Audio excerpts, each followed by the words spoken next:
Assalamu alaikum wa rahmatullah. Peace be upon you, everyone. In this video, I'm not going to speak in Arabic. I'm going to speak in English. Why? Because it's an English learning video. So let's get started. So the first thing is the why. لماذا?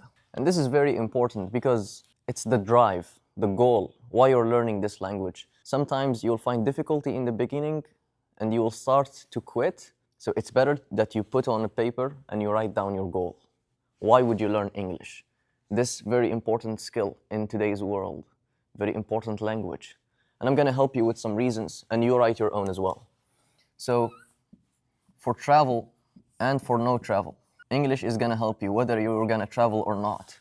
If you're going to travel, it's going to open job opportunities. It's going to open ways for learning other cultures, for visiting many places, because English is a universal language. So many countries, they will be able to understand you if you speak English. The other thing is, even if you don't travel, even if you stay at your place, at your home, you will still benefit from learning English. How is that? Well, there are online courses. There are YouTube channels, very beneficial. For example, I'm studying computer science here at Toronto Metropolitan University, and the first course I took it before I came to Canada. It was CS50. I took it in summer. A database-specific language that makes it much easier, much faster to ask questions of the very same data. It's a relational database in the sense, too. Some YouTube channels, for example, you have in mathematics, there is 3 Blue, 1 Brown. That's a very beautiful channel in mathematics. There is, for example, Ninja Nerd. That's for like medical students. That's also a very, very good channel. And there are a lot of very useful channels. If you learn English, many doors will be open for you, many resources will be open for you.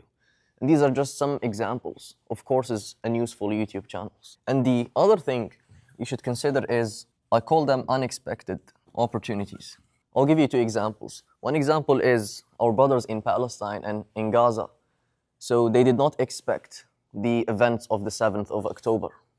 And when they happened, and many of them are now facing starvation and oppression, many of them are recording themselves, making videos in Instagram and Facebook and other social media in English to reach a wider audience. So this is one benefit of learning English. Another example is my case. I did not expect to be the first in the baccalaureate exam on 2023. But when I got the first place and I applied to university, they asked for an English exam. So I either had to give them TOEFL or IELTS. So I went with TOEFL exam. So you will have to take an English exam if you want to apply to university. And if I did not learn English before that, I would not succeed in this exam because I had only 3 days or 4 days to prepare for this exam, which is not enough time to learn English from the beginning. So I just learned the strategies for the exam, how is the exam composed, the times, the sections, and everything. But English, I already had it. So that's why it's very important. Some opportunities in life, they come. And when they come, if you miss them, they will not wait for you. Now, speaking of TOEFL, let's understand a little bit what English is. In TOEFL exam, they will test you in 4 things. Reading, قراءة, listening, استماع, speaking, تكلم, and finally, writing, ولا الكتابة. So these are the 4 main skills in English. So here I have 2 questions. The first one is, which of these 4 do you think is the most important skill? Okay. Of course, all of them are important, but which is the most? And the other question, the second question is, which skills are the main focus in our schools, in middle school and high school? Well, let me start by answering the second question. From my experience, when I was in middle school and high school, they were focusing on reading and writing. And the proof is, well, the exam is you read the text and you answer comprehension questions about the text. And then at the end, you write written expression. So there is not too much focus on listening and speaking. Yes, the professor may speak in English, and then you will improve your listening. But mostly, teachers may not be speaking English at class because not all students understand it. So they don't speak fully in English. They speak in Arabic to make the students understand the information. So in general, these 2 things are not focused on at schools. Which brings me back to the first question, and the most important skill is actually listening. And let me tell you why. First thing is, these two skills, reading and listening, are reception skills. ولا التلقي. It means the information comes to you. You absorb the information. The other two, expression skills. ولا التعبير. It means the information comes from you. So as a student, as a learner, in general, you will need to receive the information more than you do need to express it. That's why they say, for example, we have 2 ears and 1 mouth. It means you need to listen more and talk less. So for example, if I am in a lecture and I need to listen to the professor speaking for 3 hours, I don't have to say a single word. Maybe I'll ask a couple of questions, but I will need to listen and focus and follow along the professor for a long period of time. So listening is the most important one. Now, reading is also very important, but when you're reading, you usually have the time to go back and read again, to open up Google Translate and translate the words at ease. But in listening, if you miss the information, you miss it. If you are speaking to someone, they will not repeat everything they say. So you will have to catch the information when it's thrown at you. Well, one way you could improve your listening in school is by speaking to your professor and asking him questions in English in class. And don't be afraid or embarrassed. Everyone started at some point. So if you speak in English in your English class, your professor will respond in English. And this way you will improve both your listening and speaking at the same time, because you will have a discussion with your professor in English. Okay? And I encourage you to do this for all the languages if you want to improve yourself. School is a great resource, so leverage it. Take advantage of it. Okay? But this is not enough. We said listening is the most important skill. So if school doesn't focus on it, you will need to. All right? Which brings me to the following point. How do we improve our listening? So we did the why. Why are we learning English? We learned the what English is, simply. Now let's focus on the how. And I'm going to mention 2 points only, which go together. If you have only one of them, I think you will not go far in any language. You need to have both of them, side by side. Now the first one I'm going to mention is exposure. Really important. And what do I mean by that? Exposure to the language, it means listen as much as you can. The more you listen, the better your listening becomes. The more you read, the better your reading becomes. Like, live with the language. Like, if your phone is in Arabic, go to the settings and make it in English. Make your life in English, because you're learning this new language. So surround yourself with English environment. Listen to videos, watch documentaries about like nature, read useful books, watch the news in English, expose yourself to the language, listen, get a lot of input. So this exposure is really important. To prove my point, if you see, I actually learned French from primary school, from 3rd year primary school. And I started learning English from middle school. So technically, I should be better at French. But my level in French is nowhere near my level in English. My level in English is much, much better. And the reason is, for French, I was just learning it at school. I was not exposing myself to the language outside of school. English, however, I used to learn it in school, focus on it, but also outside of school. I would listen to videos. I remember since I was a kid, I would, for example, the PC crashes or something, I get a message in English, an error message. So I need to solve it, to debug it. I will look for videos. I will watch documentaries. I used to play games, single-player games. They give me a mission. They say, go this way, do this mission. Even though at the beginning, I was not understanding anything, but that's okay. If you don't understand the video you're watching, that's okay. Turn on subtitles, Arabic subtitles. And you listen and you're reading subtitles, that's okay. But just listen as much as you can. I feel that if I can continue to expose myself or expose these words to my brain in different ways, eventually I will learn them. Now the second point is, exposure by itself is not enough. It's not gonna build you systematically. It's not gonna give you the foundations. And this is where the second point comes in, which is commitment. Well, think of it as commitment is the building. You're building the foundation. This is where the school comes in, the institute, the course you're taking. So school, institute, course, YouTube channel, an app of learning English. So think of commitment as you're building your foundations and exposure as you are expanding your knowledge. That's why I told you these two things, they must be together if you want to learn the language. So you commit yourself. You learn in school. You learn the grammar, you learn the basics, because these experts, these English teachers and trainers, they know what to give you in the correct order. So they build you systematically. They will give you the foundations you need. So you either take the course in school or in an institute, private institute, or you take a course, or you go to a YouTube channel like The American English and you go to his playlists, or you download an app like Taliq, which is also by The American English, Ibrahim Adil. So these things, if you follow them and you commit to them, commitment, it means you do them repeatedly, they will give you the foundations. And you have your foundations and you're expanding at the same time. So these two walk together, as I said. Now I want to go back to where we started.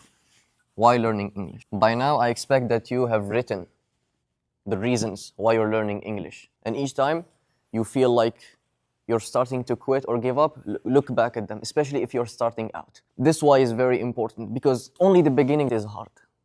And let me share with you this information, the 20-80 rule. It's actually not a rule, it's just an observation. So what this observation tells us is that 20% of the content is 80% of importance. 20% of all the words and expressions is actually 80% of what you need. So if you just learn those 20%, just starting out, it's going to be difficult. But once you reach that point, you learn that 20%, you will be able to learn the other 80% with ease. So never quit, continue learning, and it's going to be like a journey. It may take months, years. Just enjoy the process and always commit yourself. Commitment and exposure, always. Okay, assalamu alaikum. Here are my friends, Quraishi, Omar, and Omar Amin. They will give you advice on how they learned English. So let's start with Quraishi. What advice would you give them, Quraishi? So my first advice would be that when you see everyday things, think about how you can say them in English. So, for example, you come into a room and you see, okay, there's a table here, there's a chair here, there are like these many people here. You think to yourself, how can I say this in English? In English. Yes. So you think in your own language, whether it's Arabic or anything, and then you convert it to your English. Okay, what about you, Omar? Okay, I think I'd speak in Arabic, ماشي؟ طيب أنت عربي وأنا عربي. تفضل. أول نصيحة وأهم نصيحة يعني بقولها لنفسي دايما، وهي دايما سهلة وكلنا عارفينها، بس النصيحة دي هي الاستمرارية. دايما حتى لو 5 دقايق في اليوم، لو 10 دقايق في اليوم، يعني don't stop learning. لازما حتى لو قليل. وممكن أرشح قناة، أول قناة كنت بسمعها في listening because listening is very important. The American English. يعني مشيت معاهم من البداية. أيوة ذكرت لهم هذه النقطة، قلت لهم لازم أول شيء تلتزم في شيء، تلتزم في كورس في المدرسة، تلتزم في قناة مثلا زي أمريكان إنجليش، في معهد، في دورة زي ما عمل عمر. فهو بدأ الكورس الاستماع وكان يبني نفسه منهجيا مع زي أمريكان إنجليش. فهذا البناء مع أنه يبني نفسه هي بيستمع كمان الفيديوهات ويوسع يعني قدراته في اللغة. بارك الله فيك. وكمان ركز. Go ahead. You have to speak every day, even if you are going to speak to yourself, but you have to speak English every day. وهي long journey، يعني رحلة طويلة بس سهلة. يعني I'm still learning على فكرة، يعني كلنا عادي.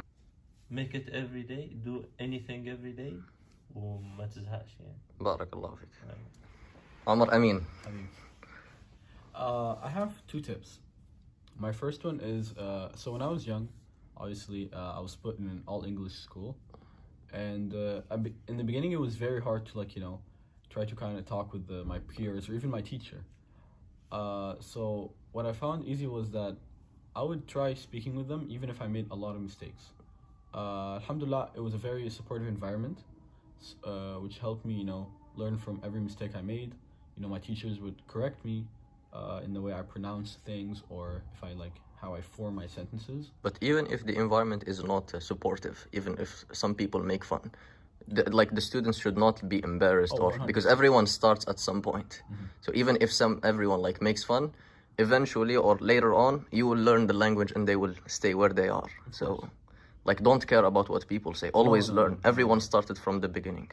Go ahead. Yes. Yeah, 100%. Yeah, no, don't be embarrassed at all to try to speak.